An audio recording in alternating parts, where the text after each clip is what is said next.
Hey there, folks. I'm Matt Hansen, And I'm John Johnson. and you're listening to Planes, Trains, and Comic Books.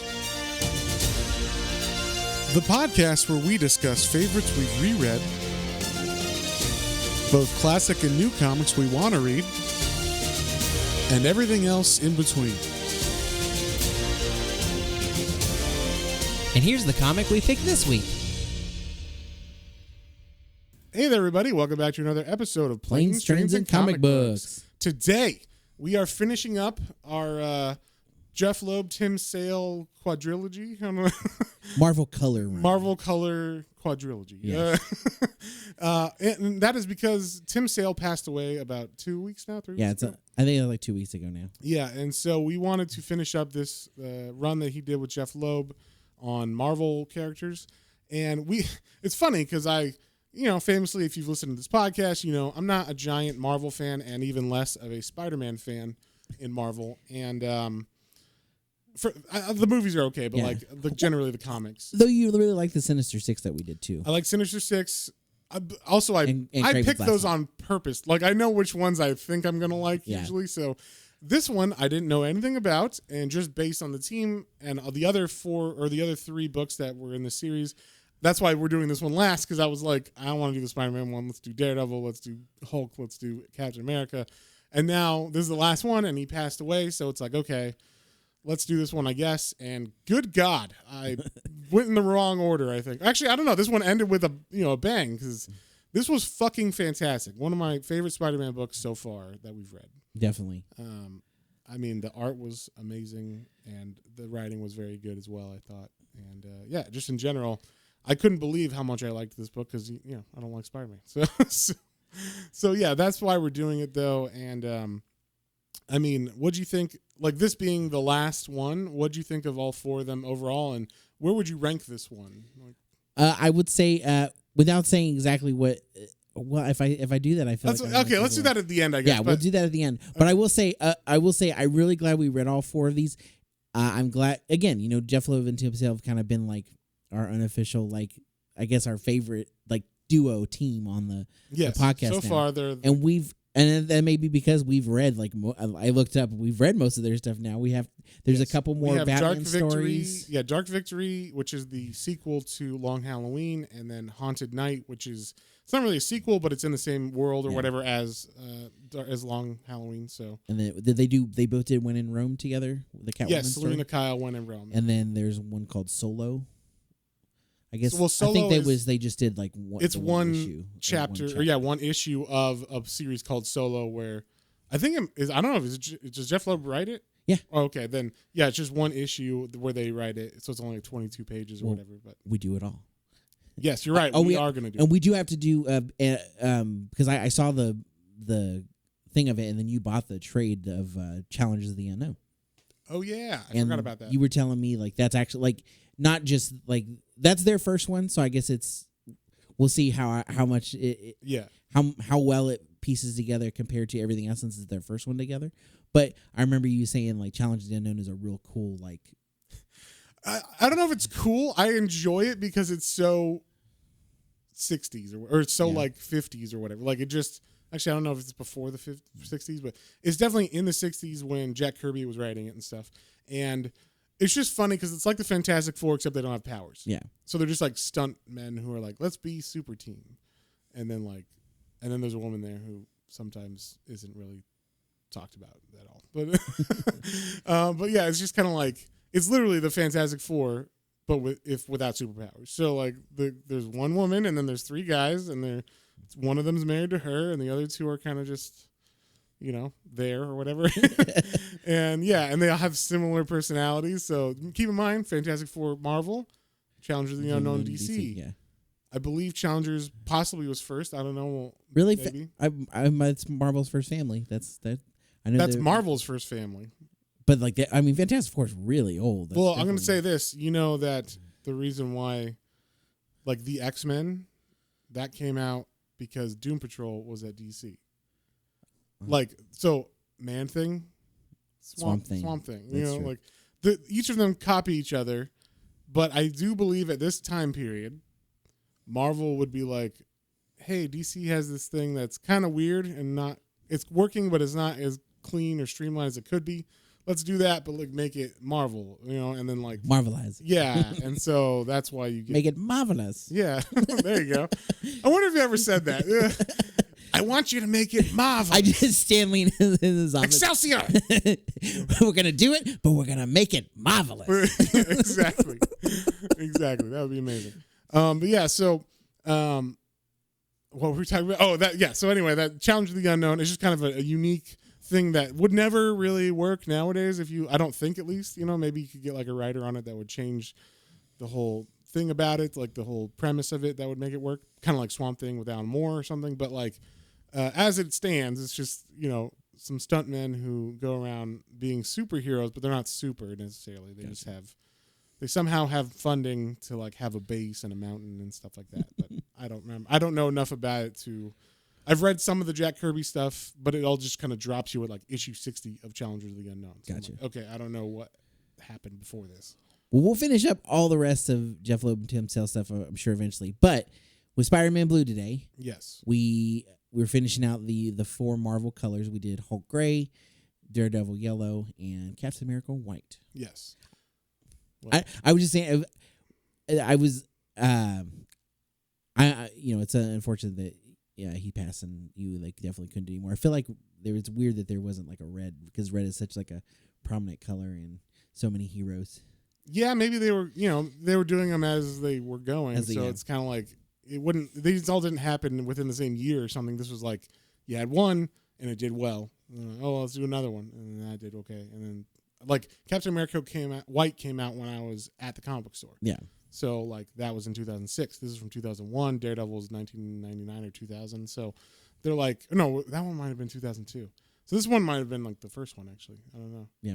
I didn't look up the dates of when they came out, but or like other than like the order that they came out. But of course, in Marvel or comic book fashion, this is out of print unless you get it digitally. So have fun trying to find it. Actually, I think is that out of print and trade too? Yeah, it's out of print and trade because that's what I. Of course it is. Why at. The fuck else would it? Yeah. Any of these, Tim Sale just passed. Probably before that he could have used the money, but everything was out of print of these for some reason. So, just groundbreaking classics that everybody should read, just out of print for no reason at all. So I don't know what Marvel and DC like to do that. They're like, hey, you know what's popular? You know what people are really getting on? We should not worry about printing that. Yeah. Yeah. Oh, Guardians of the Galaxy. That was a hit, huh? Oh, where can you get that book? You can't. In fact, we canceled the series before the movie came out just so we could stop anyone trying to find the new comic book series about it, I don't know why they shoot themselves in the foot so hard with that shit, but they do. But anyway, that's why it's kind of nice, and not that this is nice to the creators necessarily, like Alan Moore with Watchmen or whatever, but like at least when Watchmen came out, that book had been in perpetual print since, Alan Moore wrote it in the 80s. So you could always find a copy of that. Like if you're like, what is the source material of this crazy comic book movie? Especially in 2009. You go to see that, you're like, what the fuck is this? What is going on? You could at least go and find that book. Whereas like now it's like, good luck finding the source material for this because no one keeps anything in print and they definitely don't plan. And the fact that they're the same company that puts it out in the movie is even more annoying because it's like, I get it if like Marvel is here and then some other like Sony owned Spider-Man. Yeah, no, but it's their own. But for most Marvel properties, it's the Marvel studio. Yeah. They own it. But even with that, they should know because we all know when that fucking movie's coming out, right? So like, Spider-Man with, Dr. Connors is it? Well, let's make sure we have the trade of him fighting Dr. Connors as the Lizard available. You know what I mean? Like it seems fairly obvious, even if you have to have 6 months or a year's notice, you do with movies. So yeah. They tell you ahead of time. Oh yeah, exactly. We get the Marvel layout of like, oh man, these movies are coming in the next 10 years. Yeah, we have 10 years of and even if those get canceled or whatever, well, okay, they go back into print, or we could probably cancel that printing. Yeah, or if they print, hold them in the warehouse until they, if they remove the release date or something, or they change something. Yeah, well, that's too much forethought, John. So I don't know why, but they just can't handle that kind of, organization or we're ready to take over Marvel is what we're saying. Yes, exactly. Anytime you want, Man, actually, I would take over DC because I have thoughts. I definitely have thoughts about what I would do if I ran DC, and I know that's like the stupidest thing a fan could say. Yeah, here's what we would do. Here's what I would do if I was an executive at DC. But I definitely do have thoughts about this is something I would like to see as like a fan or whatever. Like, before we get in, I'm just going to throw this little tidbit out there. Reprinting series that are very, very popular that are very, very expensive. So like, hey, you know how every early X-Men from like issue 1 to 100 is probably like expensive and hard to find? What if we just did a reprint of that, like a facility, like the same book, just ads and everything, just like modern day numbering, or like you put like facsimile edition or whatever on it, so you know it's a separate printing, and then someone could get a full run of X-Men again, because they're never going to be able to buy. I'm never going to be able to buy House of Secrets 92, the first appearance of Swamp Thing. That is $7,000. And whose fault is that, sir? If you reprint them, you will just make those old ones. No, you won't. No, you won't. I know. I was they'll be like, that's the original. Yeah, it'll probably make it worth. I'll tell you what. Right now there is a reprint of House of Secrets 92, which I got, and I'm like, sweet. Now I have this. I was never going to buy the $7,000 book in the first place. So now at least I have that in my collection. I have the first appearance of Swamp Thing.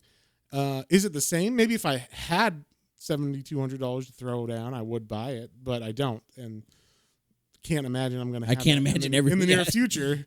Yeah, so unless I'm just like, forget having responsibilities.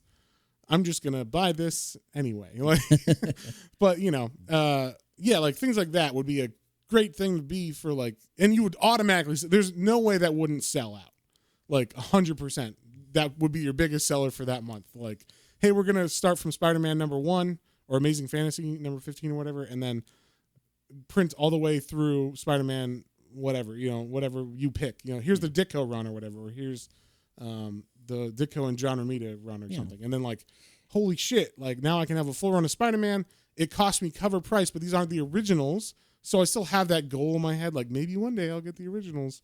But that doesn't put any that money, or that aftermarket money of $7,200 doesn't go to Marvel, and none of it goes to Marvel. So I don't see why they don't use it. Like why don't they take advantage of that market demand for these books and go like, yeah, a collector's not going to care or not going to want that book, or maybe they want that book to be a placeholder. Like, hey, I have a full run, but I know which ones I need to get in actual. Yeah, except for these couple that are worth ridiculous amounts of So just a thought, anybody who is, if anyone works for Marvel or DC, that would be a very cool thing to happen. Just do a full run of like the most popular run of a comic book, or the most valuable or sought after issues of a comic book. And they kind of are doing that. They're like, here's the first appearance of Harley Quinn, or here's those kind of things, which is great. But it would be nice if they did that for like full runs of like, oh, you know how hard it is to get the fucking Alan Moore Swamp Things for like a good price, or even at all. I barely see them. It would be nice if they just, here's all the Alan Moore Swamp Thing run, brought out every month, just like it would have been, and we're making $3.99 on it instead of 75 cents or whatever you want to put it at, $5.99 or something. I would pay that because it's cheaper than anything I'm ever going to get it, and I just want to have a full run of it. Yeah, and you know what? If you have to like make a big distinction, put like you change the price and then you put reprint like underneath. Yeah, they do that already. Yeah, they've reprinted like Spider-Man or Amazing Fantasy 15, which is the first appearance of Spider-Man. They reprint that like every 10 years or something, and they put like facsimile or whatever, but they never go further than that. Like, why don't you do the full run up to a certain numbering, and then if there's enough demand, continue that numbering later on. Like, I don't know. I don't know why they don't do that, or call it Classic Spider-Man. That's the logo for it or something, and then 1 through whatever. So like they did that with X-Men. A lot of what was it like? I think of the issues like from like 70 to 100 or something, or 120 or something, were all like called Classic X-Men. There's reprints of the older stuff from like Jack Kirby and Stan Lee. So like, but they numbered it this like continuing. So it's like, that's weird. It's like a double of it. So you could just do that, but like have it actually be like just reprints of it. And so whatever. Anyway, that was my 5 cents to you comic book company owners or whatever. It's so Matt's advice. So yeah, rant over. Yeah, exactly. So anyway, Spider-Man Blue. Let's get into it. So this was just like Daredevil Yellow. It was like told from actually all of them have the same kind of straightforward or like this. They all have this gimmick. I'll say what it like of there's a character like Spider-Man or Hulk or I guess Bucky and Captain America. Yeah, it was Captain America with we were talking about Bucky. Yeah, Bucky. And Daredevil was talking about Karen Page. It's the main character is like reflecting back on their life, talking about the things they love about the person who died. And I don't know if you know, but in Spider-Man, I'm talking to the listener. Oh yeah, I was like the way you said that to me is like I don't know. Yeah, I mean, you know because you read this, and you might have known before. But so Spider-Man and Mary Jane weren't always a couple. The first love of Spider-Man was Gwen Stacy, who was a blonde woman that he met and fell in love with. They got married, and did he get married? No, they didn't get married. They just fell in love, dated for a long time, and then she got killed when the Green Goblin throws her off of a bridge, and Spider-Man shoots a web to grab her. Like there's like a "you can't save me and these people" kind of like thing, or you can't save her and these people, or you can't save her and capture me. One of those two things, and so Spider-Man has to like make a quick decision, and instead of like going after Gwen, he like uses his webs to catch her by the feet as she's falling head first into like probably like 200 feet down or whatever into the water. And before she hits, he does save her, or he catches her with the web. But in the panel, you see the word "snap" happen as like her body whips from the like bungee effect of the stopping, and that actually snaps her neck, and that's how she dies. Spider-Man was trying to save her, and he couldn't go after her and whatever the people or Green Goblin, and he made a choice, and that was the wrong choice because it ended up killing her. And so then after that, that's when he gets with Mary Jane. So this is like him making tape cassettes where he's talking to Gwen after the fact, like about her death, and just talking about like how they met and how they became a thing like in their relationship. And I really liked that. I felt like this one. I like how he does the like, yeah, you know, like. Hey, Gwen, it's me again. Whatever. You know, like he's literally like fucking Kevin from Home Alone 2 with his little talk boy. In fact, I imagine this is a talk boy, and he's like, Gwen, like, so yeah. But yeah, he's talking into this thing, trying to keep or like just keep her memory alive, is what it seems like. He's just talking to her, and he still feels like guilty, and he's guilt racked about it. Which makes sense because how it happened was. I mean, I'm just gonna say this: it was his fault. He could have chose to go save her and let other people die, but he chose other people over her. Some might say that is a hero's choice to make, as far as like that's what you should do. I'm not necessarily one of those people. Well, I mean, it's one of those things. Like, and especially it's like, do you save the one you love or do you save? Did you go after the bad guy? Right. Either way, someone's dying. Yeah. Exactly. So like, yeah. Actually, I don't. If it's he had to go after Green Goblin, then fuck him. That was totally the wrong choice to make.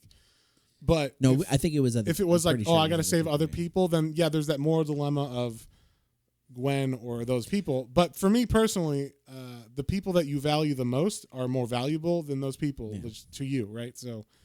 You should definitely save the people you value most. They have that little drawing of a train coming, and there's like a track that you can send it on one person or the one that's or the family or whatever. Yeah. Like, well, is that one person my mom? Yeah. Because that family's dying. Sorry. You know what I mean? Like it's if it's just a random person, then it's like there's no correct decision here. Yeah. I guess the lady, but then it's like, well, the lady has a family of 11 at home. Yeah, she's got 12 kids. I would just say there is no correct answer to that one. If there's no value judgment on the people's lives from you, then they're all dead.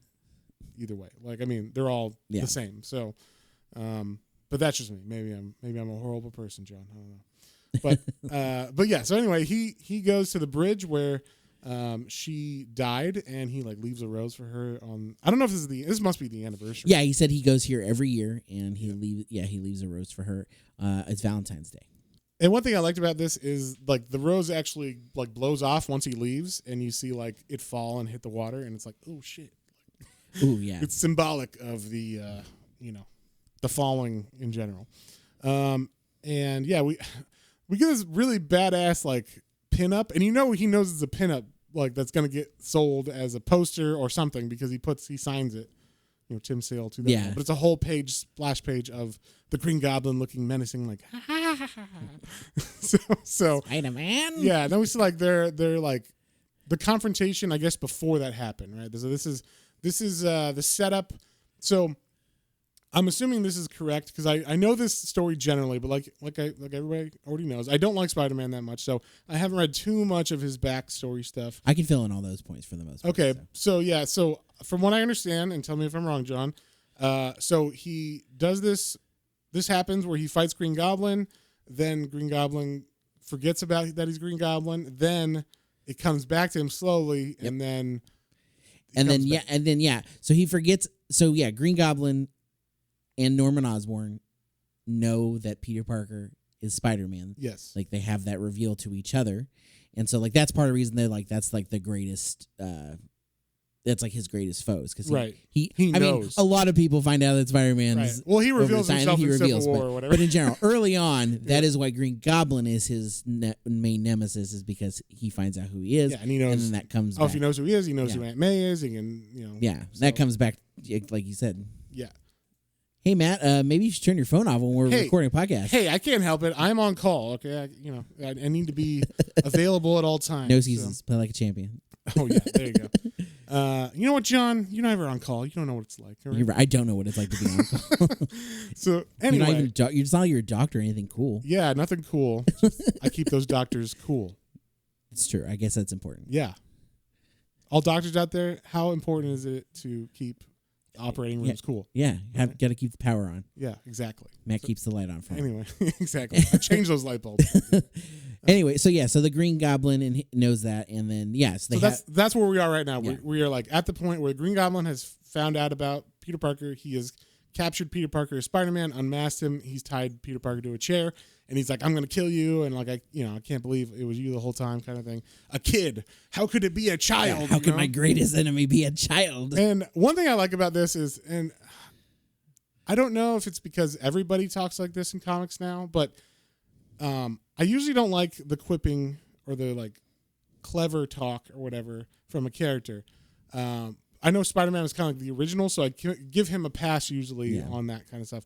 But I really liked the way that he quips in this and like his little like stupid Green Goblin or whatever, like where he's talking the entire time and he just like his little sarcastic shots that he takes at all his villains and stuff is fun.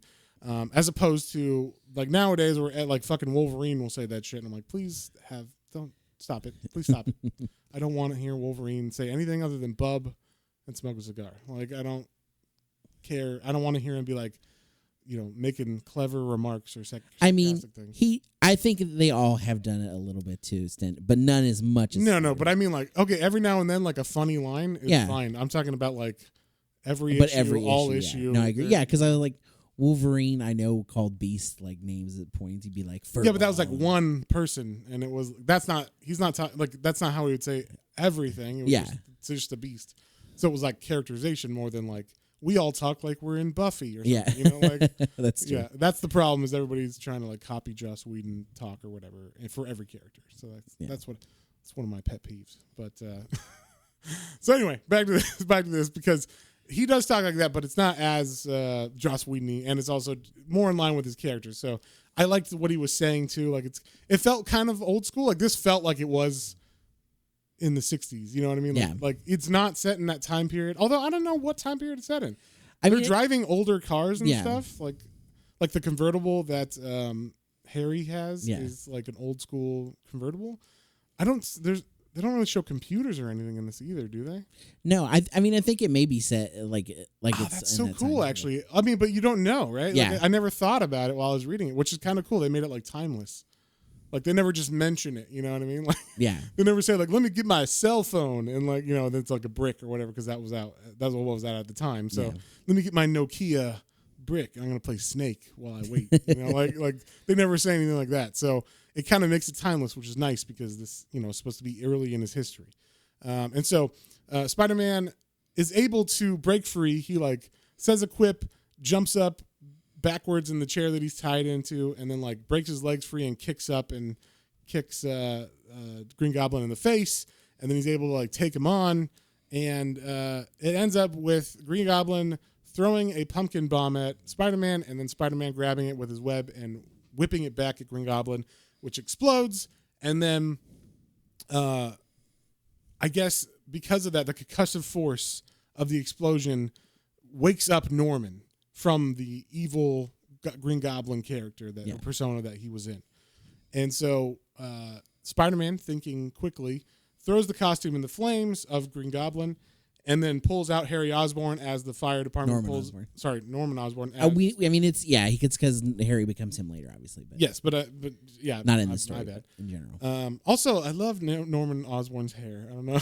I know the comic hair that they do for Harry and Norman. It looks like tiger stripes. Yeah, tiger stripe lines. Yeah, that's fun. It's weird. Like someone said that is an African American hairstyle, which I did not know, and someone like I saw this. This was like a thing I saw on the internet where like black people were saying, I never seen a white guy with that specific haircut because that's like an 80s haircut or maybe it's like a 50s haircut or something that was popular with African American communities. I don't know.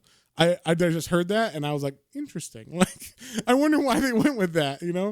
That's a very like classic Norman.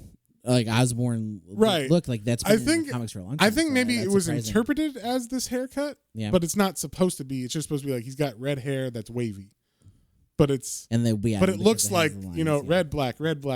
So it's kind of, I guess there was a wavy type of haircut that black people had in the 50s or something that was called something. I don't even know what it was called, but they were like that. He's got that haircut, and that's how it was interpreted to some people at least. So. But anyway, so he takes Norman Osborn out of the suits and burns that so that everybody thinks Green Goblin's dead. And he says, Norman saved us, or was fighting Green Goblin or whatever. He's a hero. Take him to the hospital. So the fire department takes him there. And Norman kind of wakes up and doesn't know who he is. He's like, why am I here? Who are you? Spider-Man. Or, like, he doesn't remember that Peter Parker's Spider-Man. And there's this whole thing. Then we they take him to the hospital. Then we cut to Peter Parker at the Daily Bugle where he's talking to J. Jonah Jameson. And this was a fantastic J. Jonah Jameson, I thought as well. But it's like Peter Parker, he's a freelancer, right? So I thought this was funny. This is like a line specifically, I think, aimed at comic book publishers because they would do the same thing to freelancers where you don't get a paycheck on Fridays. You get a voucher, or you have to turn in a voucher on Friday, and then you get paid 2 weeks after that. Yeah. So like Peter Parker's like, hey, I got these pictures of Green Goblin from last night. Can I get paid today? Because like I need the money. And then J. Jonah Jameson's like, no. That's not how it works. You get a voucher and then you turn that in. And then from the day you turn that in on Friday and the next Friday you turn that in, you get paid 2 weeks after that. And it's like a 3-week process to get paid for the picture that you gave him today. And so, he's not happy about that. Peter Parker's kind of like, this is stupid. And eventually, the other, I don't know if this guy's like Robbie. Yeah, no, Robbie. I don't remember if he's like he's an editor. He's not. Yeah, he's just under Jonah. Right? Yeah, exactly. He's Jonah's right hand man. He's the he's the senior editor. Senior editor, I guess. Yeah, whatever. So he goes to bat for Parker, and he's like, "Yeah, let me see what I can do. I'll talk to Jonah about it." And apparently that works because after this point on, Parker gets money for his photos more regularly at least. And they're still talking between Jonah and him about really, you want to get paid again? Didn't I just pay you last week or whatever? Didn't I pay you 2 weeks ago? It's yeah, every 2 weeks I get the money for it or whatever. So yeah, there's that back and forth, but it seems like he's getting money more regularly.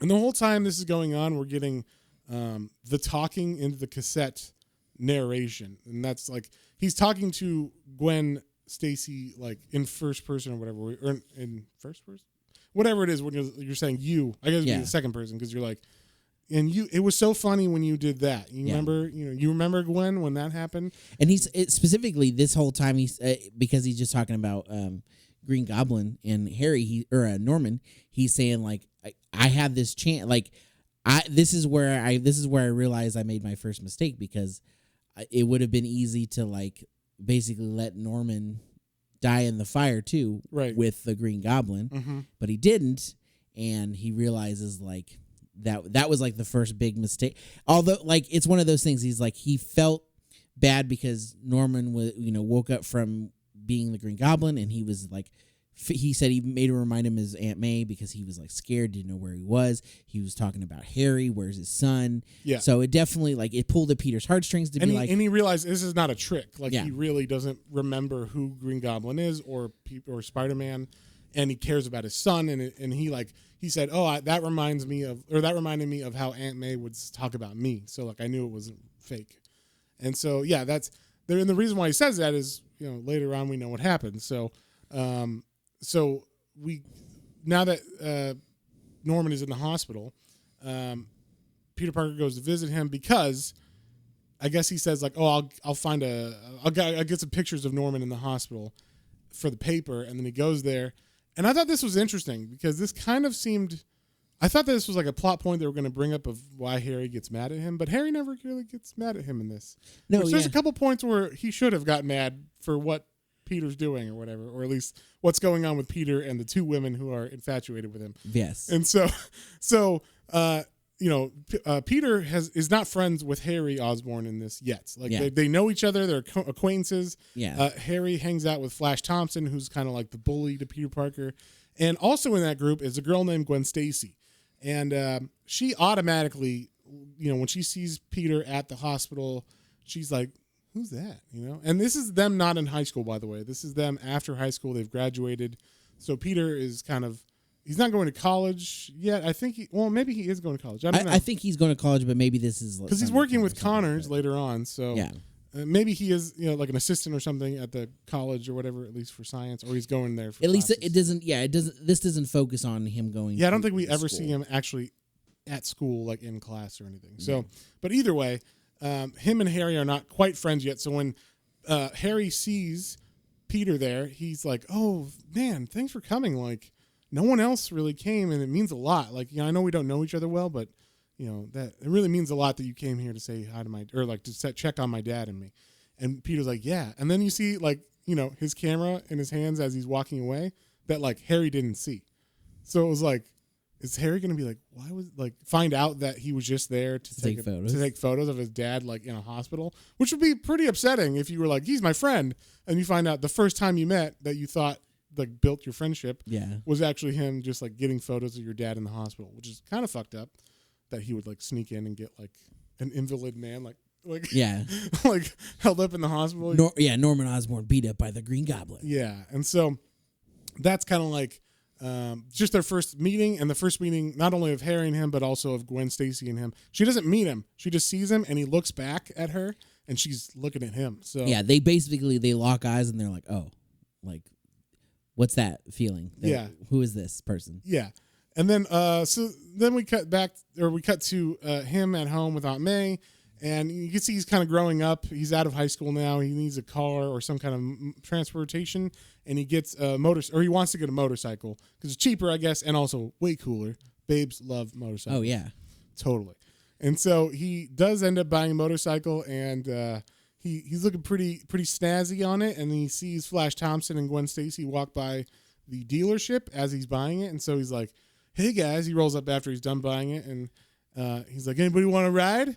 And Flash is like, "Oh, you're gonna like fall on your ass, Pete. Like, you're gonna have an issue." And then Gwen is like, "Is it fast?" And he's like, "Not too fast." She's like, "I like it fast." Oh yeah, and then jumps on the back of it and they ride away together. To which I was like, "All right, Peter." I was like, well played. That's a good panel. Well played. She likes it fast. That's all I'm gonna say. Mm-hmm. So and then you get the little narration that says Gwen Stacy all kinds of amazing. Like he's just infatuated with her from that moment. Like even before that moment, but like before it was just kind of like, she's cool. But then now it's like I fucking love this girl or whatever, and it makes sense. She's like, straddling you and holding onto your back and tightly or like your midsection tightly as you ride. It's that initial like you're getting that like warm fuzzy sensation of like, oh man, like this girl like wants to be near me and touch me and talk to me. Like, you know what? Cool. This was like, if I had read this in high school, I would have been like, I love this comic because it's about a nerd who just after high school, where he was like super nerdy and no one liked him, gets like two super hot girls being like fighting over him. What's up, Peter? Yeah, what's going on, Peter? And he's just like, I don't know what's going on, but I like it. Like, like being an adult is awesome. So, yeah, it's just like, oh, that's what I have to look forward to. So I just thought that was funny. Like just being out of high school makes Peter so much cooler, because he's able to buy a motorcycle. He's able to kind of stand on his own 2 feet. He's probably more confident too because he's been Spider-Man longer. Yeah. So, but then at the end of this issue, we see someone ringing the doorbell, and we can see it's a woman. And Aunt May answers it, and she's like, "Oh, Peter's not home." And she's like, "Oh, well, tell him I'll see him some other time." But we don't see who this woman is, but we could guess just by who it might be. Yeah, who it might be, and because we already met Gwen Stacy, and then kind of a little bit of the talk because it's like this character is very much like, "Oh, that's okay. I got things to do anyway." Yeah. But I'll check on him later. Yeah. So if you don't know, we'll just spoil it. This is Mary Jane. Yes. Who is like the niece of one of Aunt May's friends. So that's why she stopped by also to like introduce herself, I guess. She's new into town or something. And she's like, "Oh, I just wanted to say hi, May. And thanks for hanging out with my grandma or my grandma, my mom." Mom, I guess. I guess mom, yeah. No, it's got to be her grandma because Peter is the same age as her. Yeah, that's and right. May so is older. So whatever. I don't fucking know ages. So anyway, that's like the introduction of her, but we don't see her. She's silhouetted out against the sun, so we don't see who she is. Another thing I was going to say about this issue or this comic is that the graphic design element of it, meaning like for fashion and like all of the covers are very like 60s mod looking, I guess is what you'd say. Yeah, it very much felt like that British like like Last Night in Soho or whatever. Yes, perfect. Yes, that's the most new movie that I could think of, or like Austin Powers. Yeah, just that British fashion like 60s wave of like pop color and, pop fashion or whatever it's called. So it's got that feel, like the cover. But we're not fashionistas, so we don't. Yeah, I don't know anything about fashion, and nor do I care to. But like, when I saw this, it was very graphically intriguing or whatever. Like, pleasing. Pleasing. There you go. That's a word. That's the word I was thinking of. So it grabs you, when you see it. I liked it a lot. And that continues not just on the covers, but also in the dresses and stuff that the girls wear. Not so much the guys, just the girls. What they wear very, very much feels like. Yeah, the guys have like suits or like they just look like 60s guys. Yeah. Like, Flash always has his Letterman jacket. Yeah, he's his old Letterman jacket. He still wears his Letterman. Still wears his Letterman. That's how lame Flash Thompson is. So we start off the next issue with Spider-Man reading about himself in the Daily Bugle. And of course the Daily Bugle is like, this menace to society, Spider-Man. Spider Menace. Yeah, and so we see some other guy approach after Spider-Man leaves, and he wants to read the paper too. And I didn't know who this was right away. I don't know about you. I had a feeling just because of the wardrobe. Yes, there's you could see a little bit of a fur around a coat, and I was like, I wonder. Yeah, and he's got like kind of a flat top or whatever. So I was like, okay, I'm not sure 100%, but they don't reveal him until the end. But they give him like silhouette, all the time. So I was just like, okay, that might be this guy. But basically, it's Kraven the Hunter who's out for blood. Apparently, like he wants to hunt Spider-Man. I don't know if this was actually how it happened in the comics, the original ones, but we find out later that he is studying all the different battles between Spider-Man and his villains, like Doc Ock and all those. I don't know how he has footage of them, but he like literally has like football footage kind of. Yeah. He's studying all the plays that these guys did wrong, and that he's going to use that to fight Spider-Man at the end. And I really liked how he makes a mistake at the end, but we'll get to that. Yeah. But yeah, so, we see that, okay, this is actually the real bad guy in the shadows, but in the meantime, he's still fighting other bad guys because we get introduced to, like, Dr. Connors, we do see like a school. They are in class together. So. I forgot there was a class. That's right. Yeah. Yeah, because he gets paired with Gwen Stacy to do something. Yeah. So we do see them at school, and Gwen and him become lab partners, and we see right away that like Flash still thinks he's in high school because he's still kind of like, "Hey nerd, what's going on?" And then Gwen Stacy, who's very smart in this, like I don't know if she was in the comic originally, but she has like a calculus book. She's super into science. Yeah, she was very smart. She's doing science with Peter Parker later, and he even like credits something that helps him fight a villain to her with Dr. Connors later. So, which is weird that Flash is in these classes too. Or maybe he's just hanging out. These are just basic classes, right? Maybe it's just science 101 or it's physics or it's chemistry. Maybe. Obviously. Yeah, so maybe. Okay. These are just this is the first year. You know, you gotta do what are the prerequisites? Yeah. So, then we see we cut to I guess the courthouse where the Rhino is gonna go on trial, and they're like, why did like there's two guards who are literally like they're looking at his glass cage that they have him in. And there's like sleeping gas, I guess, in there. And they're like, why do they bring him in here? You know, like that seems kind of stupid. And why does he still have his suit on? I guess they couldn't get him off of him or whatever. So like they make the points that the reader might think to themselves. Yeah. But they make it seem believable because they're like, I guess, everybody deserves their day in court. And they couldn't get the suit off of him. All right. Explained or whatever. And, someone comes out and it's the same coated man from before. So we know that is Kraven the Hunter, and he hits the guards' heads together, knocks them out, and turns the air sleeping gas system off. And so Rhino wakes up, and right when now Peter is out of school, and he's at the Daily Bugle, and he's talking to Jonah about needing money again. And right when that happens, they hear, the Rhino's broken out of the courthouse and is attacking, causing havoc. And so Peter Parker's like, sweet, that's just what I needed. I needed to get some good photos so I could sell them. And so he goes to attack as Spider-Man and, of course, taking photos of each of these. I kind of wish they showed, like, how he gets the photos in this. Or they showed, like, click, like a light burst or whatever of, like, this is the one that he got a photo of or something. But they don't do that, but it would be kind of interesting. That seems like maybe a Darwin Cook thing to do. Like, graphically or something. Like it seems like that's something he would do as opposed to Tim Sale or something. Yeah. That I could see that, like you have a couple panels of fighting and talking and then one panel where there's probably no words and it's just like you see like an extra flash around them or something. Yeah. That was fun. Yeah. And then you see like the next day in the paper that's the photo that they used or whatever. So so Spider-Man's fighting Rhino. He's doing pretty good, but he does say that he needs to like make it like good, like he needs to make it last long so that he gets the good pictures of like struggle between him and Rhino. And also, not only that, but Rhino is a very powerful character. He says he's the most powerful character he's fought so far, like as far as strength and speed, I guess. So, and in this fight, he actually gets a piece of Rhino's suit that broke off.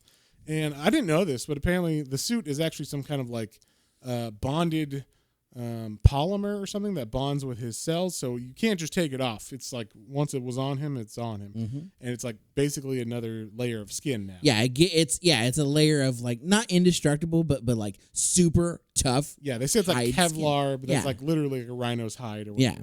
Yeah, and I guess just under that, he's just a buff, strong, fast guy. I don't think the suit gives him any properties, or does it? I think it enhances him a bit, but maybe it's not. Yeah. Okay, so they don't say that in this, but. Peter Parker takes that little skin sample to Dr. Connors, who at this time is recovering from being the lizard. Yeah, he's been the lizard at some point.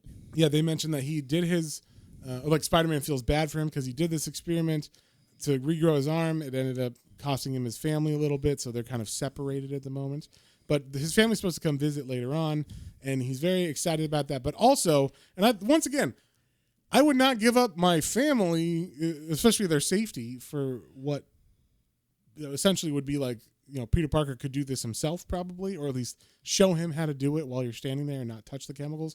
But they make note to say that Spider-Man makes Dr. Connor have a choice of, well, if you do this with these chemicals, it seems like it's similar to the what happened with you to the lizard, like this bonding thing or whatever. So like, if you get some of this on you while you're trying to solve this, like this way, because they decide, hey, maybe we can like come up with a catalyst that will separate his skin from the suit and make it fall off of him or whatever. So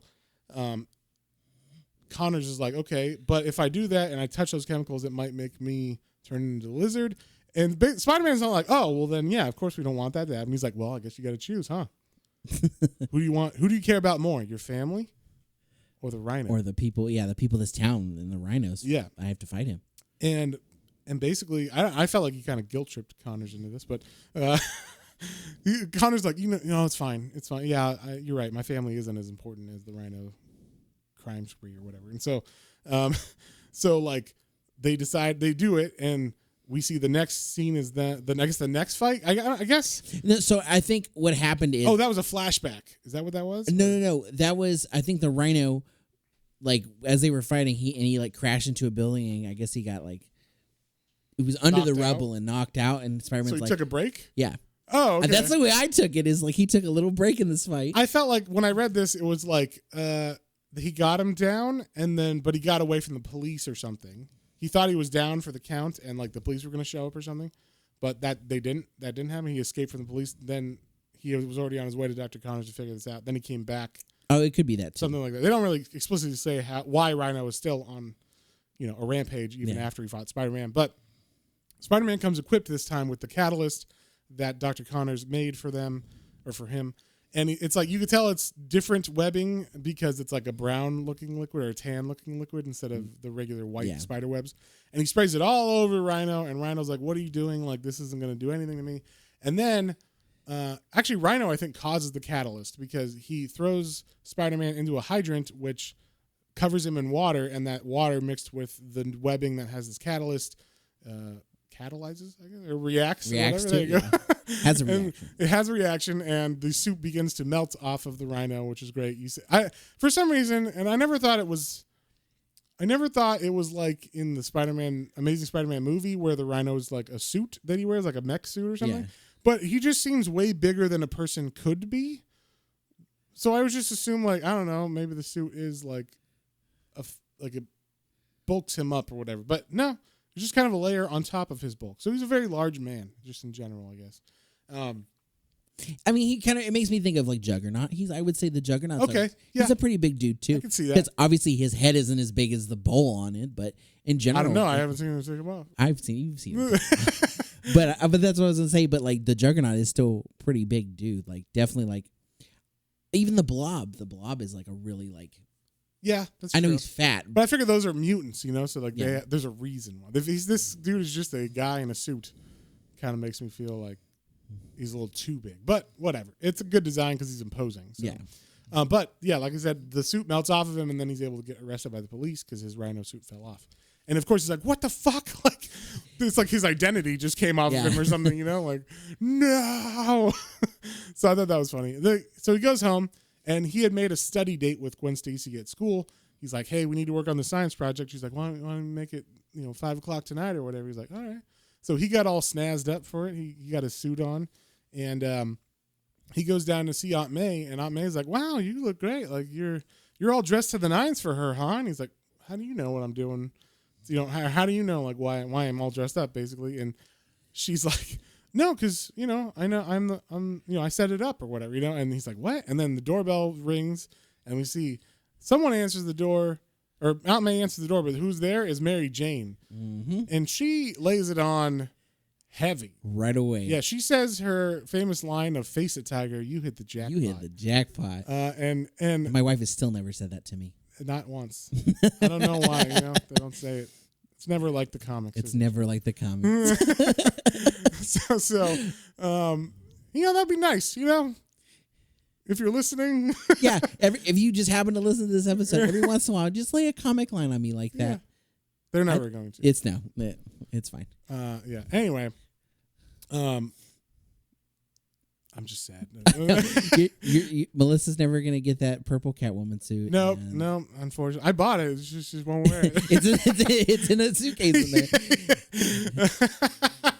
That's amazing. Sarah will never give me a Mary Jane line or wear that Princess Leia slave outfit. No, we can't call it that anymore. Oh, but Princess Leia, Jabba the Hutt.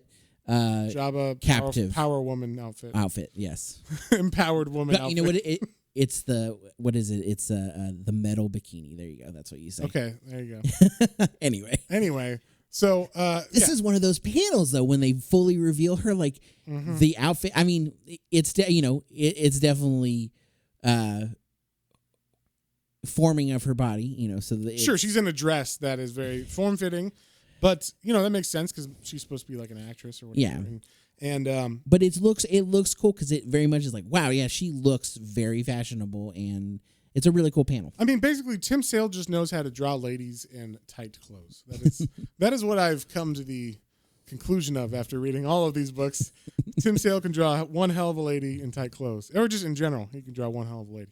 So, he meets her, and he's kind of dumbstruck when he meets her, and I thought this was kind of ridiculous, just personally. Like, I mean, I guess it's a different time, or Peter Parker's an idiot, or whatever, but he. Instead of being like, hey, like, it's great that you came over and my aunt invited you or whatever, but, like, I got a date thing with another girl that is, kind of working out to be something. It's not quite a relationship yet, but it's something. And instead, he invites Mary Jane to meet his friends and Gwen Stacy because I guess they go to, like, a diner first or something, or that's what it feels like. Am I wrong on that? No, I think this is previous. No. I think what happened was Gwen Stacy and him made a study date on a later date, but this is like, oh no, that doesn't make no. I guess maybe he was just going to meet them at the diner and he was dressed up for it. But they do make a study date as well. So like that's when they're supposed to be one-on-one later. That's what it is. Yeah. Okay. So this was just like him inviting, I guess because it's a group, so he didn't think it was going to be that big of a deal. But here's a little tip for you guys out there, or just anybody. Well, actually, I don't know. This might be a guy thing. I don't know. If you have a girl that you like, do not take a woman, regardless of whether they're attractive or they're into you or you're into, like, if you like both girls, definitely don't know if you like both girls, but if there's one you like, don't take a girl on any kind of date, even if it's like, oh, we're just friends and we're all hanging out together. No, don't do that because they don't like it in general. I'm going to say in general, but, I did that and it wasn't the best date ever. I'll say that. Not like this. It wasn't like, oh, there's Mary Jane, a really, really hot girl who's like competitive now or gonna, you could see Gwen Stacy be like, who's that? Like, why would you? Hey, Peter Parker, you're a very interesting person. That's not how my wife would have reacted if, or she didn't react when I brought the person to like a group thing or whatever. Like she was like, who's that? Even still, my wife is like, "Who's that?" I'm married to you. Yeah, yeah. But yeah, just in general, don't take people to not necessarily dates, but just like get-togethers with girls that you like. I think they would go for any sex. I mean, like, because there are some guys that could get competitive and like be like, yeah, they could get competitive, but I don't think it would turn the guy off as much as a girl would just be like, "Fuck you," could be like, "Fuck you." That's true. Well, I would definitely have seen. I would say ladies like that more, but we don't want to. I said in general. Yeah, we don't. And I said sexist, I think this is a guy thing. Maybe I'm wrong. I covered my bases, John. All right. Okay. Anyway, back to this. Of course, Mary Jane being Mary Jane, she's 100% all the time. She doesn't turn this shit off, even though she kind of notices that maybe Gwen Stacy is into Parker, and maybe there was a reason why he was dressed up besides Mary Jane, and so she just full on goes over and introduces herself to everybody and, leans over the table suggestively while she introduces herself to Harry and eats out of his fries and stuff. Like just everything about this is just her flirting. But Gwen Stacy is not, I guess she's very confident in herself because she's like, interesting. Like Peter's got a lot of secrets that I might not know about, or things about him that I haven't quite learned. Oh yeah, the line that he says to him, she's like, "Hey, that's a cute girl there, Petey. Where you been keeping her?" And he's like, yeah. And like she doesn't seem very angry or anything. She just seems intrigued, which I think is interesting. It's a way to go because it just makes Peter Parker seem like the fucking man. Like the fact that he's such a catch. That Mary Jane isn't necessarily, she's jealous, but in like an intrigued way. Yeah. Like it makes her want him more, as opposed to being pissed and being like, why the fuck would you bring another girl to hang out with us if you like me? It's kind of like a thing I would think, or at least I in my experience at least, happened. Like it wasn't quite as intriguing as it was in this comic. You know what I mean? Yeah. So, so while they're at the diner, we see on the news that Dr. Connor has in fact changed into the Lizard and is attacking the town. And this is interesting. I didn't know that the Lizard doesn't know that he's Dr. Connors, because they mentioned that later, that like they're two separate minds. Yeah. And the Lizard is dumber than Connors, but he knows Connors has the information needed to turn him back, or actually not turn him back, but turn humanity into lizards, or like to rise up the lizard people or whatever. And so Peter, he's with all his friends. He's with MJ, who's like super into him. He's also with Gwen, who's super into him. And he's like, I gotta go, guys. I'm gonna take pictures. I gotta take pictures. And then he runs away. But he tries to run away, and Mary Jane's like, not so fast, Tiger. I'm going with you. I think it'll be fun to watch you like work or whatever.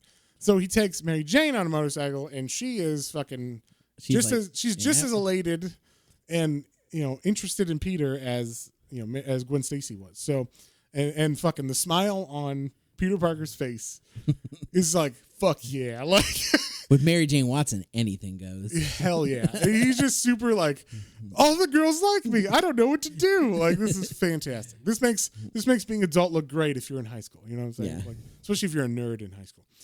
So when he takes Gwen and they get to when he takes Mary Jane and they get to the site where Connors is attacking, it turns out it's a train station because that's where his family was going to meet him. His family saw him, like actual Dr. Connors there, and then somehow he transformed into the Lizard and started attacking. And it seems like his family doesn't know that he is also the Lizard.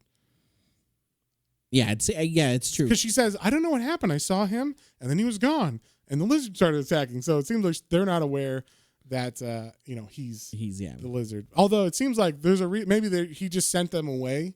Like, I need space or something because of this. So she might not know. Like, she still loves him, but she doesn't know what's going on with him. She knows something's happening. Yeah. So Mary Jane comes in handy here because she starts flirting with a policeman who, of course, creepily is like, hey, what's going on? Good looking. And she's kind of like, oh, this do not cross line's very, very cool. How'd you put it up? Or what? Like just being kind of on purpose distracting to him so that Peter can sneak by and get pictures. But when he gets in there, he turns into Spider-Man, or puts on the costume, and then saves the wife and child of Dr. Connors, and then fights Dr. Connors as the Lizard in the subway tunnels. And he's getting the better of the Lizard, and until the train comes, and they both have to separate on either side of the train.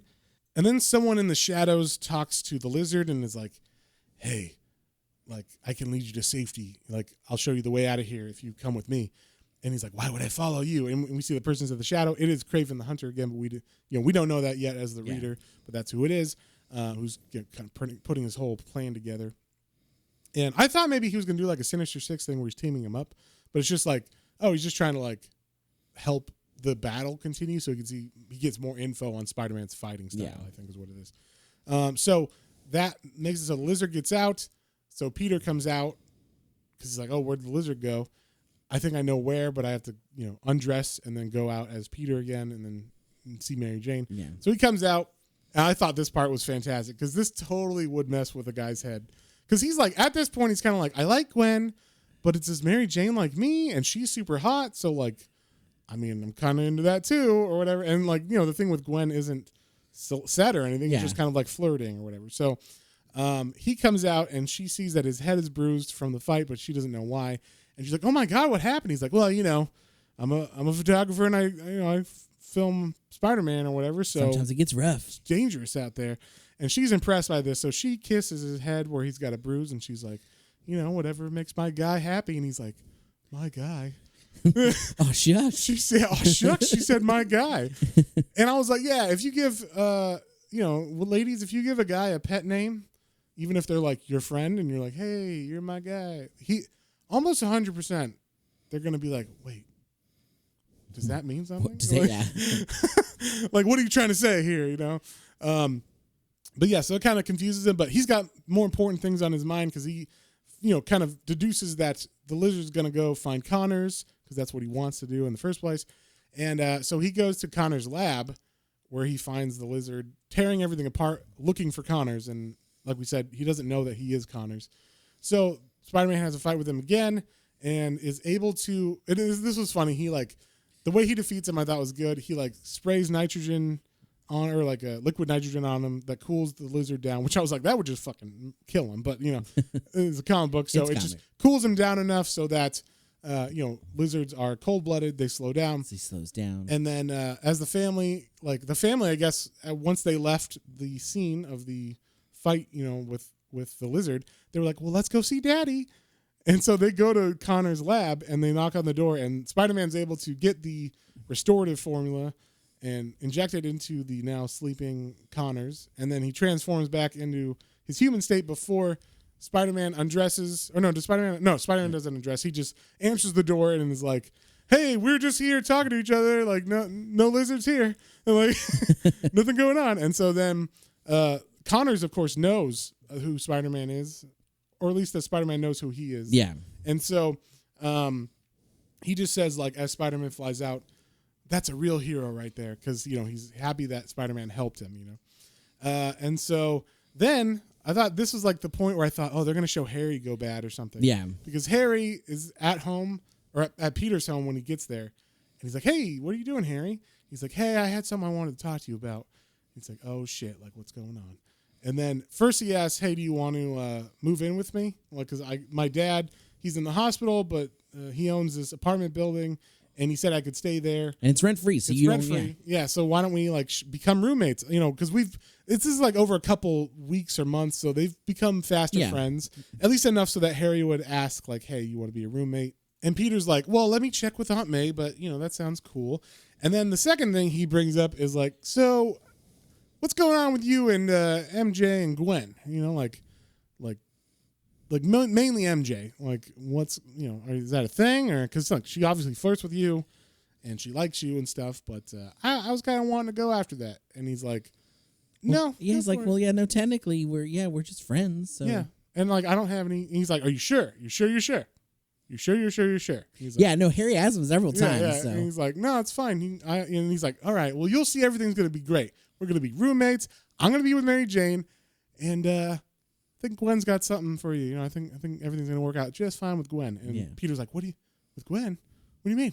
Like, he's like oblivious a little bit, but also it's like he doesn't know how cool he is yet. Yeah, that's basically what this is. Like, girls are into me. Like everybody else can see it, but no one else. But he doesn't see it about himself. So I didn't realize that these are set. It seems like they are in the seasons. Yeah. Kind of like Superman for all seasons. But yeah, the next chapter is set in the autumn, so it must have been summer that, and then now this is fall. So, but maybe, and it must be like, I can't imagine it's a whole year. It seems like it's weeks or maybe a month or something, So maybe this one is just the only one that's set in.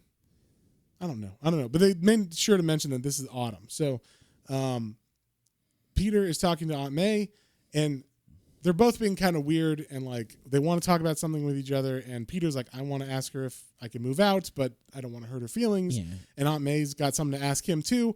And she says, like, do you mind if we talk? And he's like, oh shit. Like, yeah, I need to talk to you too. And then he lets her go first. And basically she says, I kind of want my friend to move in with me, if that's okay. It's MJ's aunt. So like we're good friends. And I feel like it would be good to have more than just you here, because you're out so much with friends and work and school. So, it'd be nice to just have someone else here. And he's like, oh, that's great, because I was going to move out, if that's cool. And she's like, yeah, that's fine. So they have this like cute thing or whatever. We get a little side plot of the old Vulture in prison. He suddenly has like a heart attack, it seems like, at the lunch table or whatever. And the guy that comes to help him is, I guess, a guy that's probably been harping on the Vulture for a long time to get where his suit is hidden, but the Vulture has not divulged it yet. But now that the Vulture is like dying on the ground, this man, what's his name? Drago is his last name. Drago. Blackie right? Drago. Blackie Drago, who I'd never heard of, but I mean, was this guy? I'm assuming he was in the comic. This is actually that's the only character I hadn't heard of either. Oh, so maybe he was like a short-lived Vulture, or maybe they added him just for this story arc, because he does get defeated soon or whatever. So, but either way, he goes up to the Vulture who's having a heart attack, they think, and he's like, "Tell me where it is. Like, now that you're dying, like, you have to tell me where it is, or else, Spider-Man will never pay," or whatever. And so he basically gets the old man to tell him where something is hidden. And we find out later that is the Vulture costume, the green one that lets him fly with the wings and everything. And so then we cut to Peter Parker, whose aunt is now moving in with the aunt of Mary Jane, and then Mary Jane's coming out to go on a date with Harry. It seems like they're having a grand old time now. They are going out and they like each other, but also like MJ is still flirtatious with. But again, I think that's the thing about her personality. Like you said, she's always on, so she's flirting with everyone. Yeah. But if we're going out, I would kind of hope that would get curtailed a little bit. She goes where the party goes. Yeah. And yeah, they make sure that they actually point that out in this, that she is. I mean, they might be going out, but they ain't going steady, if you know what I mean. They're just having fun right now. So, and that's why I thought, oh, maybe they're setting it up for like Harry to get jealous, but they're like the whole time Harry's just like, "You're my best bud. No, you would never do anything to hurt me, right? Yeah, never, ever." So anyway, we cut back to the prison at night now. And now Blackie Drago is like, "I know where it's hidden. I got to get out of this prison." So he escapes through the laundry, the old classic. And then he goes to the place that the Vulture said the suit was hidden, and it is in fact there. And it seems like the police were on to him pretty quickly because he gets the suit, and then police are there right away. But he flies off before they could do anything.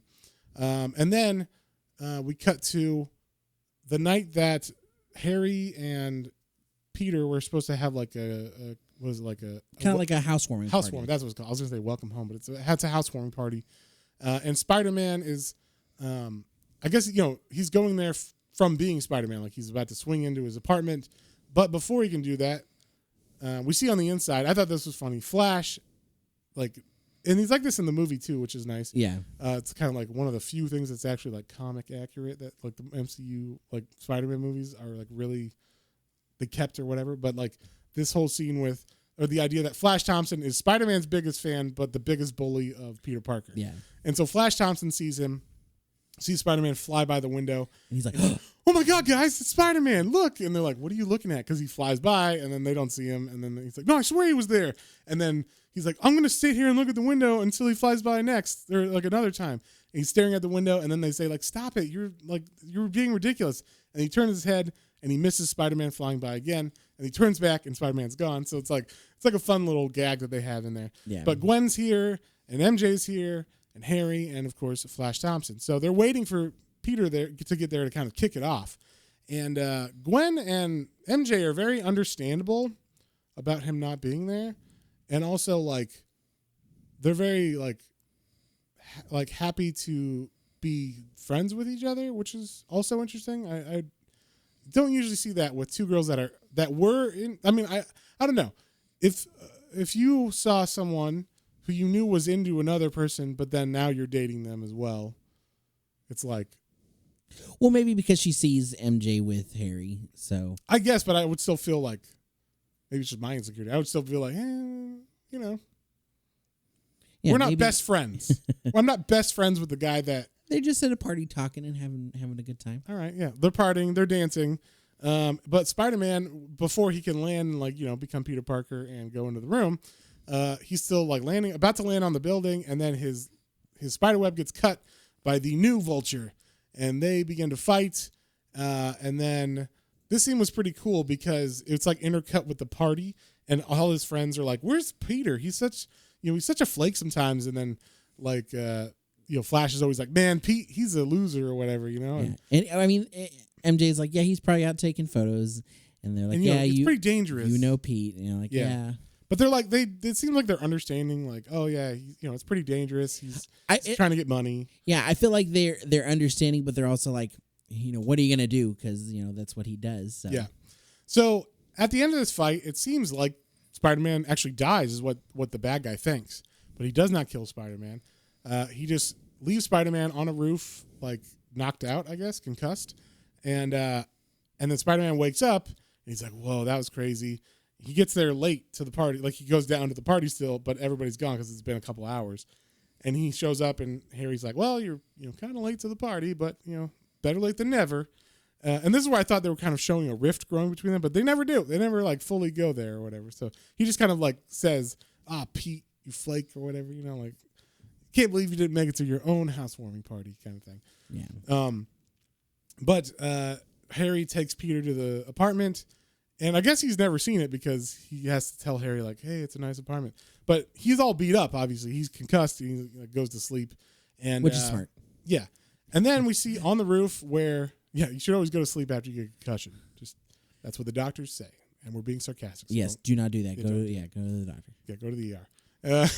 But then we see on the roof where his body had landed.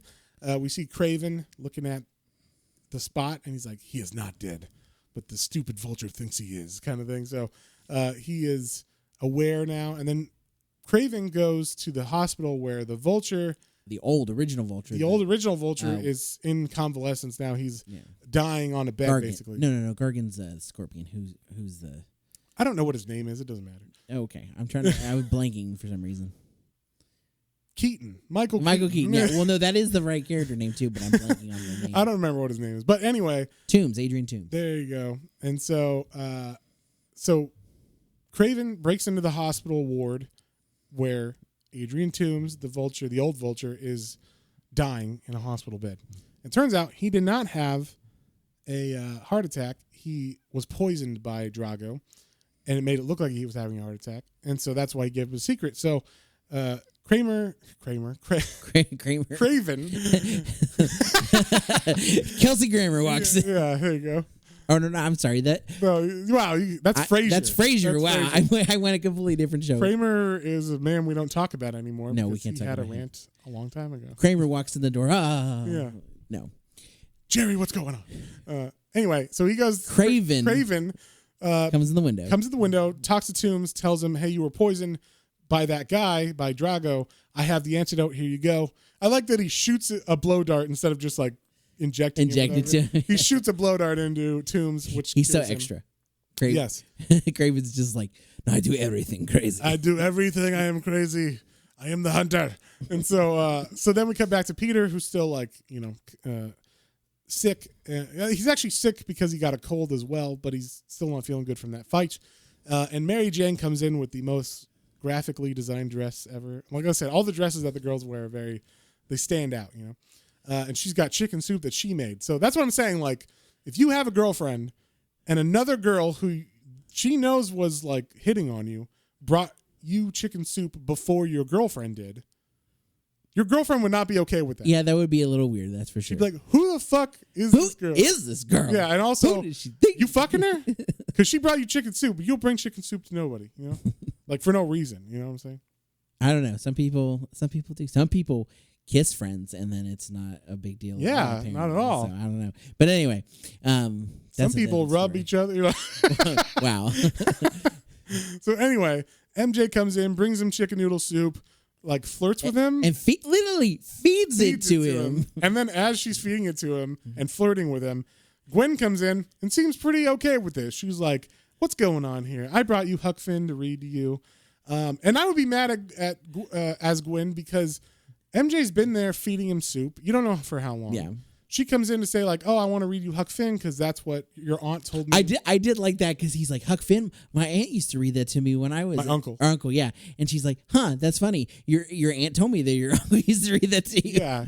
So, I love the little back and forth dialogues, especially in this scene particularly. Yes. And this is where the girls seem to be like at odds with each other, but it's not, that doesn't last. Like they seem like, all right, like it's just... I don't know. Like, it doesn't seem like they're... I think it's because of this, because they're having that moment a little bit of each other, and then Peter sees the vulture in this old vulture out the window, and he's like... no, it's the new vulture, and he's got a bag of money. No, I know, but yeah. But he's like, I should get some rest, trying to get them to go. And I love... This 3 panel is my favorite in the comic, even with all of the Spider-Man, like, super villains. I knew you were going to like this. Yeah, because it's got both Gwen and Mary Jane, and they both have this look of, like... Are you really fucking serious? Are you fucking serious, Pete? And then they both are like, whatever, Pete. later. Basically, he was about to get sick laid. He was about to. He wasn't gonna get sick. They were gonna heal him with their hands. With their with their magical powers. No, but it was a perfect panel of them being like, really? Yeah, blank stare. Then they're like, see you, Peter. Later, Peter. And then he literally is like, oh, God damn it, fucking Vulture. Also, not a good nickname for someone named Pete. Don't call someone Pito. Just Pedo is. Yeah, it should have just been Petey. Well, Pedo is a slang word in Britain for pedophiles. So, but if you say it fast, it's P-E-D-O. But she's saying it P-E-T-E-O. But if you say it, you have to say. Maybe you she have to really pronounce that T. Maybe she said Petio. Or just Pito. Well, with a T. You got to pronounce that T. Pete. Real hard. Oh. Yeah. I don't know. Anyway. So then I knew this was the part you would like the most. He does like a Looney Tunes, like Vulture, like son of a bitch, but you can't say son of a bitch or whatever. So they leave, and then Peter gets his Spider-Man costume on. He's still not 100%, and he's kind of like, what fucking? She was gonna read me Huck Finn, like, God damn it! But great power, responsibilities, all that stuff. So yeah, he and then as he looks out the window, he sees both vultures, not just the young one, the old one, and they're fighting. So he goes to fight them, and as he's taking them out, like one at a time, they're fighting each other, and then Spider-Man comes in, but they're more like the old one is trying to fight the young one because he tried to kill him. And the young one has money in his hand, like a bag of money that he robbed from a bank. That money drops. Also, on his way down, he hits like a gargoyle head, and that breaks off and falls with the money. The money falls first, though. And so Spider-Man's able to catch the gargoyle head for a second, but it's so heavy that it breaks the web. And Spider-Man's like, don't got it. And then I thought this was funny. Flash Thompson is walking away all sad because he's like, I don't know what happened. Like, I used to be cool in high school. Now Pete's.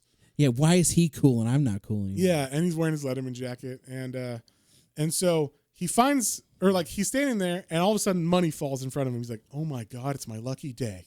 And then he doesn't know it, but right above him is the gargoyle head's about to smash him and kill him. And then luckily Spider-Man saves him, and he sees that he was saved, and then he's still got the bag of money, which I thought was funny. Like, that doesn't drop. Yeah, no, he's able to pick him up. And then Spider-Man has like a heart-to-heart with him a little bit, where Flash is like, oh my God, you saved me, and I'm like your biggest fan, and you're the best, and you're so cool. And Spider-Man's like, yeah, despite what the Daily Bugle says, I'm a good guy. And he's like, yeah, no one believes that shit. Like, we're all 100% behind you, Spidey. And then Spider-Man makes sure he says, hey, like, I got to go take care of those guys, but, if you're really a fan, take that money back to the bank and don't, all of it. Don't take any. And Flash Thompson has like a moment of clarity where he's like, you know what? Like, look at that kid. He's young like me. You can tell by his voice and his mannerisms. Like, he's a young guy like me, but I don't do anything even close to as meaningful as that. So I need to do something meaningful. So he leaves it, he's going to get his life on track. That's where we leave him. And then Spider-Man goes to both vultures, fights them. I like how he takes one vulture, he like messes with the suit, the wiring, and then grabs hold of the wings and forces one vulture to fly into the other vulture. Yes. I really enjoyed that. Again, just classic like Spider-Man feel of, quips, and then the way he manipulates and fights with his villains. He finds the little weak points of things. Yes. I thought the next page was funny because the way this could read, because they don't say like a week later or anything, they just cut to this scene that is in the same apartment and Parker's still sick or whatever. So it could be because it's Flash Thompson announcing that he's joining the military because he talked to Spider-Man and he got all revved up about his life and stuff. So he's like, I'm going to do something meaningful. I'm going to join the military. This could be the way that it is, other than Flash Thompson wearing a turtleneck now instead of his Letterman jacket. You could be like, wait, did he like walk back upstairs, put on a turtleneck shirt as Peter walks out of his room and he announces, I'm joining the army, like right away? But I think obviously this is supposed to be some time later, like a week or whatever later. Yeah. And now Flash is, he's very much taking his life seriously. Then we get a scene of someone, Kraven the Hunter, we know, looking at Spider-Man, or looking at Peter Parker outside of the window. So he knows where Peter lives now, knows where Spider-Man lives. And he's sniffing Spider-Man's suit. Which, a piece of the suit, his suit. Yeah, so he's got his scent because Kraven is a hunter. I am the best hunter. Yes. And so I thought this was like a really good reveal of like how he finds Spider-Man and then like how he gets MacGuffin, or like how it fucks up. So we see in the last issue of this, Kraven watching footage, or pictures at least, of maybe they're the pictures from the newspaper. Pictures from the newspaper, yeah. Instead of because we said footage at the beginning. Yeah, but we don't. It shows a reel to reel though, so I think it is a movie. But it could have been just a projector because I think there's a projector too. Maybe I mean you could think there could be news on site. Maybe there's some footage of that kind of stuff. Either way, he's watching footage of Spider-Man's fights, and he's like, "Now the hunt begins." The rhino, the vulture, the lizard. Ready. Yeah, the lizard, the rhinoceros. Now the hunt begins. Yeah. I mean, like we said, like I kind of had a feeling it was Kraven. Yeah, now we know it is. But then with that popping up there, and then like you kind of see like the main thing of his costume, and you're, oh man, like it was a good reveal. Yeah. So then we cut to Peter Parker and Harry, who are. It's Valentine's Day. We find out, and someone sent Pete a Valentine's card. We don't know who, because it could be either of the two. They've kind of set up. It could be either. But Harry, and this is where I was like, if I was Harry, I'd be pissed, because it seems like maybe him and Mary Jane aren't like still going steady. It's been a while. Maybe they're just kind of dating. He's not sure where they're at. It doesn't seem like she wants anything more, because he's still like, I need some of that Parker charm or whatever. Like, and he asks Parker if he can borrow some of his aftershave or cologne or whatever. He's like, I need, like not all of us, us mere mortals here. You got girls crawling all over you. I need some of that. So it seems like maybe Mary Jane has said like, look, we're not a thing officially. Yeah. Like we're just having fun. We're just having fun. Why do you got to put a label on it? Yeah. And Harry's like, it's because he probably thinks, because obviously she flirts with Parker as well. Hey, she's into him too. So he puts on some of Peter Parker's cologne, and I didn't think anything of this. Nope. At all, which was this very rarely happens in comics, where they set something up like that and then it pays off the way it does, where I'm like, oh my God, that's genius. It's very simple too. So you should know it, but you don't think about it. So then there's a ring at the door, and I guess we're having a Valentine's Day party. Mm-hmm. Gwen Stacy shows up. She's looking fine, as I would say. She's got like her big fur coat and a very, very sleek, nice looking black dress. Mary Jane shows up in her very loud but very nice looking like pink and black dress. Yeah. Kisses him on the cheek, which, if Gwen and him are maybe a thing, maybe they haven't established they're a thing fully yet either. Yeah. But there's definitely flirting going on. And then behind Mary Jane, oh no, this isn't a Valentine's Day party. This is a goodbye Flash Thompson, because he is joined the military and he's about to ship out. So that's what this is. So he shows up in uniform and he's like, this is my last time here, guys. We're all having a party. And a bunch of other people pile in after him, and they give the coats to Peter. Yeah, he becomes like a doorstop for a second. Yeah, and he puts the coats in I guess Harry's room, and Harry's talking on the phone, and it turns out his dad is awake and fine and everything. Yeah. And he's feeling a whole lot better, and he's going to stop by. Oh, and Peter's there? Oh, he can't wait to see Peter Parker. He's so pleased that you will be here. So it's kind of like hinting, oh, it's not just Harry or Osborn's awake. It's like Osborn, like Green Goblin is also awake. Like he knows about it. He insisted on coming to the party to talk to Peter Parker.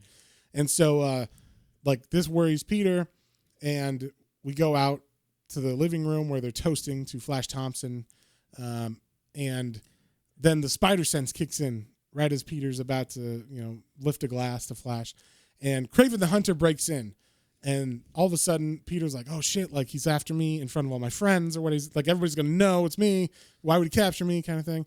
But he doesn't go for Peter, he goes for Harry Osborn, because Harry Osborn is wearing the cologne that Peter always wears. So he thought, oh, that's Peter, or that's Spider-Man, right? I know that's the scent I know. And so I thought that was a pretty clever gimmick. They don't show Peter putting it on.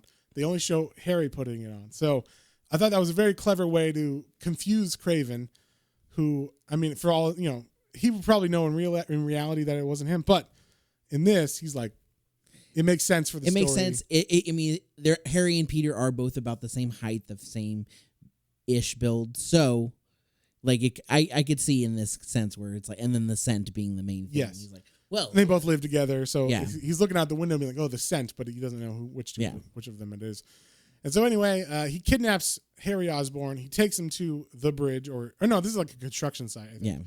Yeah. And Spider-Man or Peter runs up the stairs and is like, I gotta go get my camera and take pictures of this, which I thought was like, all right, like, and the girls even look like, okay, like it seems kind of weird, but later on it seems like they weren't like that. They were just like, okay, Peter, we'll call 911. And so Spider-Man fights Kraven the Hunter, saves Harry's life. Yeah, and I do like that again. Like Kraven's like, wait a minute, I thought he was Spider-Man. Who? No. Yeah, because Spider-Man comes, he's like, because he's about to throw Harry off the construction site, and he's like, this is the end of you, Spider-Man. And Harry's like, what the fuck? Why do you think I'm Spider-Man? And then Spider-Man shows up, and he's like, wrong again. You picked the wrong kid or whatever. Or like, he didn't say that, but he says like, you know, that's not me. And so he's like, what? How could I be confused? But then this is the other little twist that we learn. Because he's beating on Kraven, and he gets the better of Kraven with a bit of a tussle, and he's like, why are you trying to kill little me? Because Kraven says he's going to kill him. Kill him. And then he says that it was a contract. The Green Goblin hired him and all of them Yeah. to like try to kill Spider-Man. So this whole time, it seems like maybe there was like a day where he was actually not remembering, but something or Norman it was Osborn went evil quickly after, because this right after is when the Vulture comes out, so it's, it seems like the whole time he's been bad or whatever. So, but maybe not good enough to get out of the hospital yet, something like that. So Harry's saved.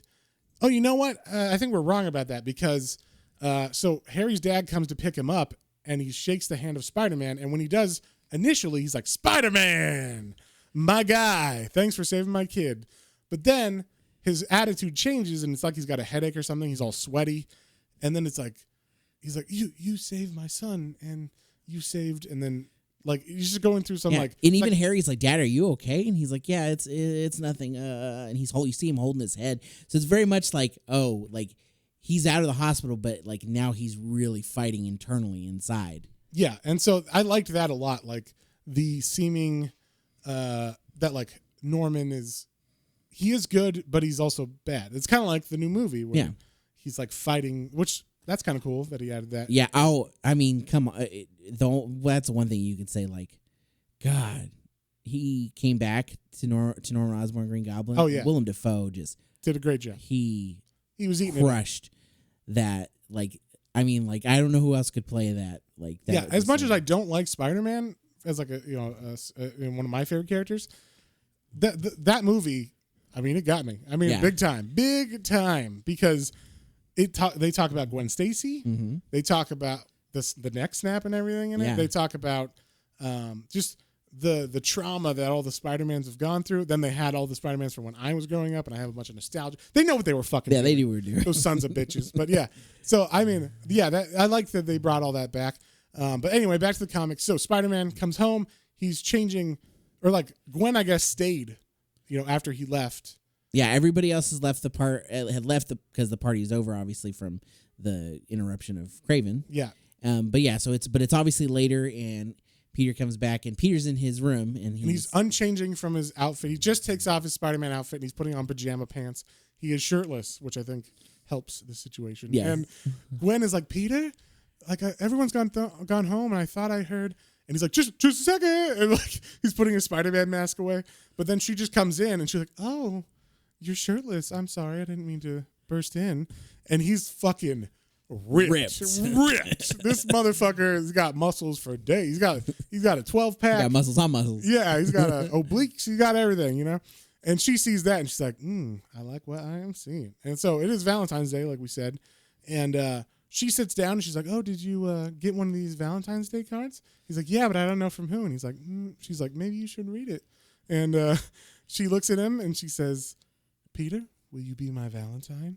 And then they kiss, and possibly more. We don't know. It's definitely a very intense kiss scene. Yeah, she throws off her coat. Let's say that. Yeah. And He's shirtless. They're in her room at night, or they're in his room at night. And the one thing, and then he says on there, and as he's saying in the tape, is that's when you had me, Gwen Stacy, all of me. Yeah. That's all of me. So he definitely said he fell all in love with her. For yeah. sure. Yeah. And that was like the whole build up to this is he was saying like, let me tell you what I remember about our, like when I was like, when we first fully, when I was all in or whatever, like when we first officially got together or whatever. Yeah. And so that was this whole recounting. He's telling it into his cassette recorder. Then we cut to nowadays, to after Gwen is dead. And we see in the attic of Peter Parker's house, he's talking to his tape recorder. And this is one of the most fucking intense, heartfelt scenes. Like, I almost cried. I was like, you can't do it, man. It's a comic book about Spider-Man. Don't cry. but like he's talking to this recorder, and he's just like, he's telling her, I remember everything, the night of your funeral, he's telling her like he feels bad that like it's like, I know you'd want me to move on, and I have, but like I still feel kind of bad about everything. And he says, Gwen, I don't think Mary Jane Watson could have had a serious relationship with me until she realized how much we lost when you were gone.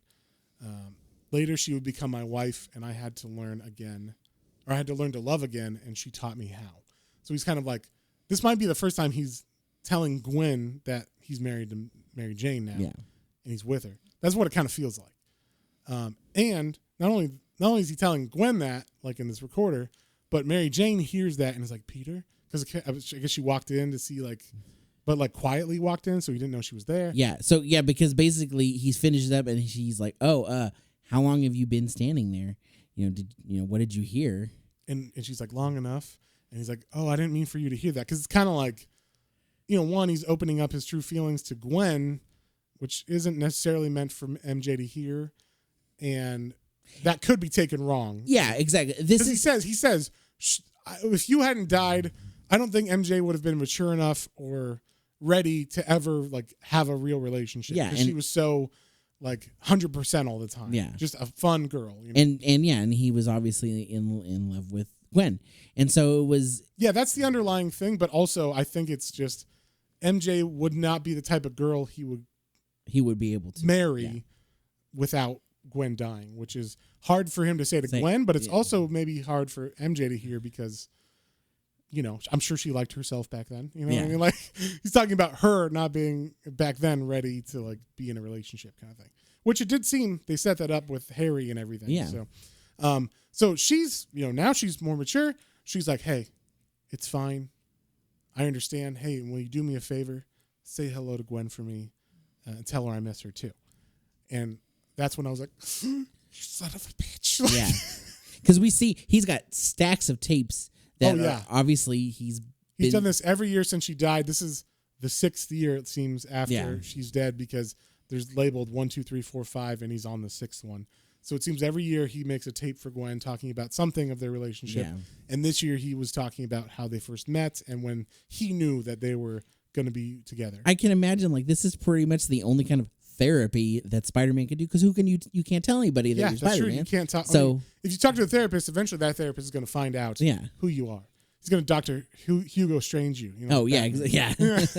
So, and then that person will become a Spider-Man villain. Yeah. So. Hey, they should totally do that storyline in Spider-Man because might as well. I mean, it works for Spider-Man, and even though it would be a ripoff of kind of you could do it differently enough, to not copy Batman storylines or whatever. Yeah. That would be kind of a cool storyline, I think, or a new villain. The therapist, the terrorist. I don't know, the rapist, the now-rapist. I'll take the rapist for 300. It's therapist. Anyway, that's an old SNL joke for you guys. Yeah. But yeah, so we see he has those photo booth, pictures where they're all in sequence and they're all together, little wallet photos.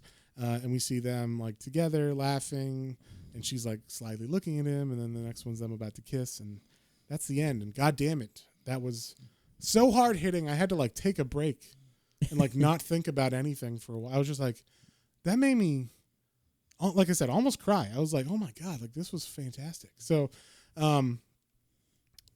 with that being said, John, what did you think and what would you give this? Well, as we didn't spoil it ahead of time, I will say this was 100% my favorite of the Marvel, if not of all of the work that I've read from them. Like, I fucking loved it. And that's because I love Spider-Man. Right. And this hit me in so many ways. It made me nostalgia for the 90s show. It made me like... It did that to me too. Yeah. It's like a perfect comic for a general Spider-Man fan. Yeah. Who knows just enough that they know the references, they know, the villains and stuff. It hit on everything. Even the villains, like they didn't show him fighting there. There were one or two towards the end that Craven still saw him fight like Doc Ock and stuff. Yeah. I think I actually used that for our thumbnail.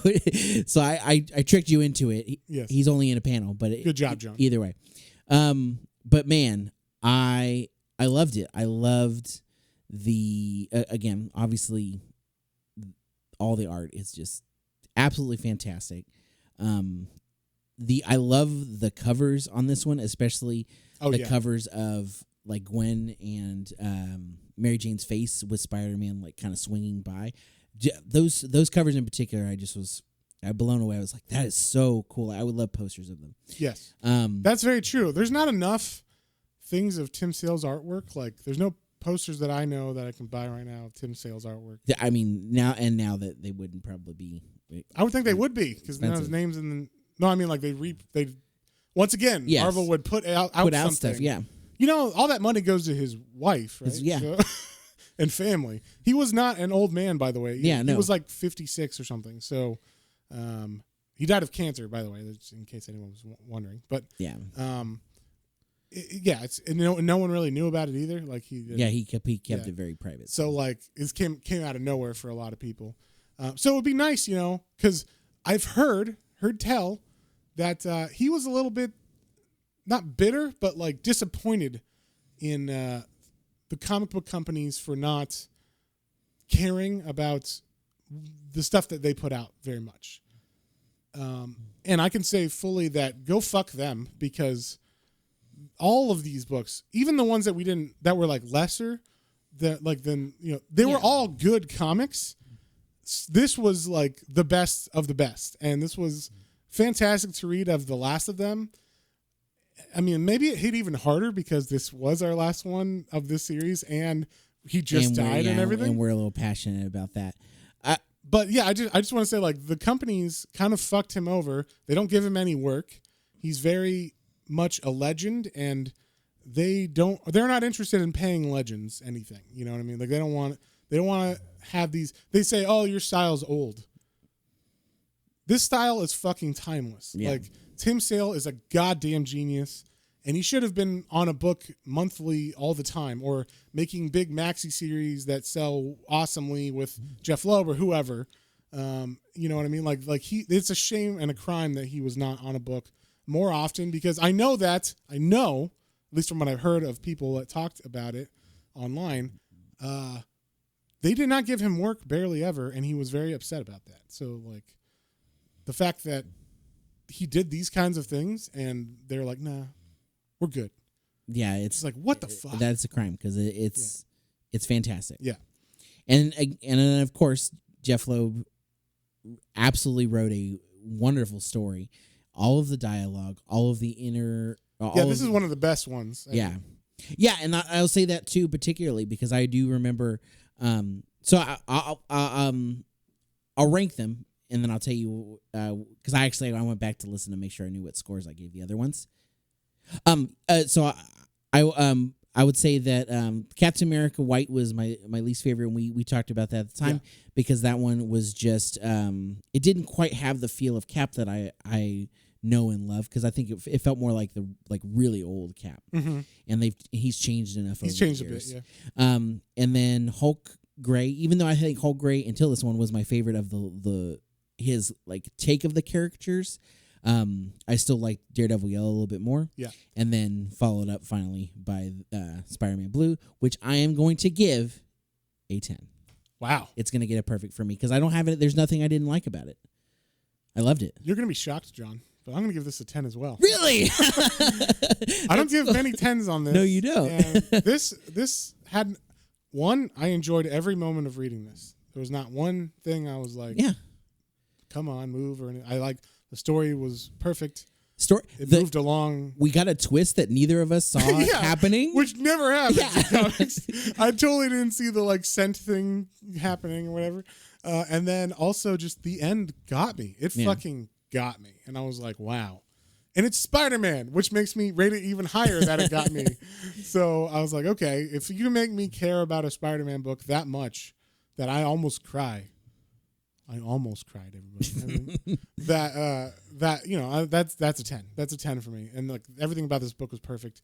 I wish it wasn't out of print. I wish I could find a hardcover of it I would a decent price. 100% go buy this one. Yeah. And so that's that we both give it a 10. We can't rate this high enough. So with that being said, we did our Patreon poll this week. This time it was for genre. What kind of genre do you want us to read? And once again, we had a 50-50 of a tie of what it should be.